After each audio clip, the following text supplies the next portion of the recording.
नमस्कार मैत्रिणींनो. तर आज आपण इथे बनवणार आहोत सकाळच्या घाई गडबडीत झटपट आणि साधा सोपा बनणारा हा नाश्त्याचा प्रकार.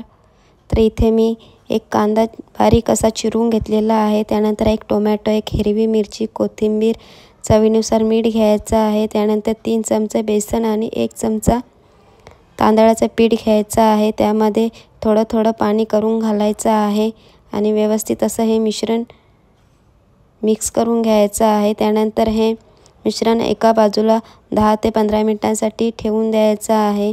त्यानंतर एका पॅनला तेल लावून घ्यायचं आहे. त्यानंतर हे बॅटर जे आपण तयार केलेलं होतं ते व्यवस्थित असं पॅनवर पसरवून घ्यायचं आहे.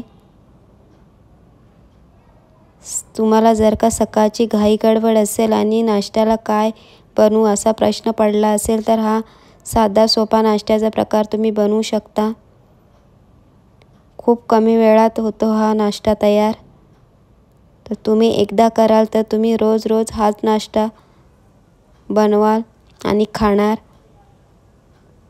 खूपच खमंग लागतो हा नाश्ता. तुम्ही चटणीसोबत किंवा सॉससोबत सर्व करू शकता.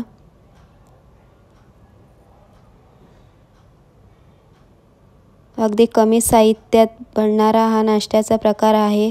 तुम्ही याला बेसनाची पोळी किंवा बेसनाचं धिरडंसुद्धा बोलू शकता. तर अशा पद्धतीने एका बाजूने शिजल्यानंतर दुसरी बाजू पलटी करून घ्यायचं आहे. दोन्ही बाजूने व्यवस्थित असं शेकून घ्यायचं आहे. तर अशा पद्धतीने आपलं बेसनाची पोळी किंवा बेसनाचं धिरडं रेडी झालेलं आहे.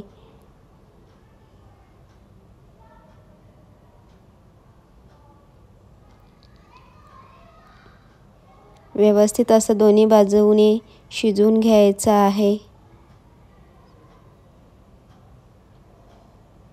सकाळच्या घाई गडबडीत असा नाश्ता तुम्ही एकदा बनवून बघा.